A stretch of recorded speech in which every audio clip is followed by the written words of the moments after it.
ফের অগ্নিকাণ্ডের ঘটনা হাওড়ার ডোমজুড়ের বাঁকড়া এলাকায় একটি চট কারখানায় বিধ্বংসী আগুন।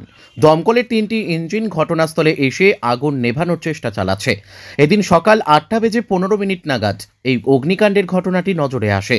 জুট সামগ্রী মজুদ থাকায় আগুন দ্রুত ছড়িয়ে পড়ে কারখানার ভেতরে। যদিও কোনো হতাহতের খবর নেই। দমকল কর্মীরা যুদ্ধকালীন তৎপরতায় আগুন নেভানোর কাজ করছেন। Bureau report, rising Bangla. বলবো অবস্থা এই যে আগুনটা লেগেছে এটা পাড়ার ভেতরে ঘেরার মধ্যে বলে ঠিক আছে, বাইরে যে পয়সা আছে দেখছেন চারিদিকে বস্তা ছড়িয়ে আছে, যদি একটা আগুন লেগে যায় পুরো পাড়াটার অবস্থাটা কী হবে, কীভাবে বাঁচাবে? ব্র্যাগেড প্রায় পানির গাড়ি আসতে আসতে টাইম লাগছে এক ঘন্টা, তার মধ্যে সব ধরিয়ে দিচ্ছে না, লেগে যাচ্ছে অটোমেটিক। হয়তো ফ্ল্যাশ হয়ে লেগেছে, ওইভাবে লেগেছে, কীভাবে লেগেছে কেউ জানে না, এটা তো বলা যাবে না কীভাবে লেগেছে, কিন্তু লেগেছে যে কোনো সময় লেগে যেতে পারে। এর আগে সে একটু আগে লেগেছিল, এইগুলো একটু এটা কিসে লেগেছে সেটা বলা যাবে না, আমরা তো জানি না, আমরা তো স্টাফ না। চটের কারখানা লেগে গেছে, ফ্ল্যাশ হয়ে ইলেকট্রিক সাপ্লাইয়ের ফ্ল্যাশ হয়ে বা কোনো কারণে লেগে গেছে, সেটা তো বলা যাবে না কীভাবে লেগেছে। কিন্তু এটা তো পাড়ার ভেতরে একটা জনসাধারণের মাঝখানে এসব কারবার করা যায় না, এটাকে রুখবে কে? এর প্রতিবাদ করতে গেলেও তো কোনো কাজ হয় না।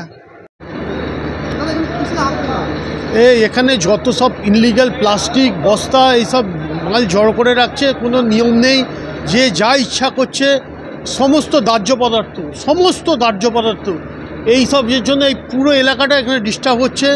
মানে একটা মানে যে কোনো মুহূর্তে আরও বড় ধরনের দুর্ঘটনা ঘটে যেতে পারে।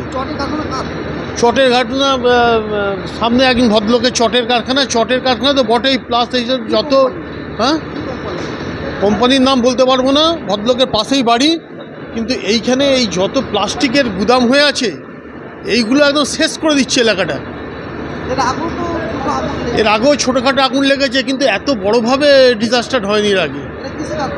এটা চটের কারখানা আছে, এখানে চটের কারখানা, মানে প্লাস্টিক কাবাডি, প্লাস্টিকের বস্তা, মানে সমস্ত জিনিস দাহ্য পদার্থ পরপর পুরো এলাকাটা জুড়ে এই ব্যবসা চলছে, কোনো রকম নিয়ম নীতির তোয়াক্কা না করে।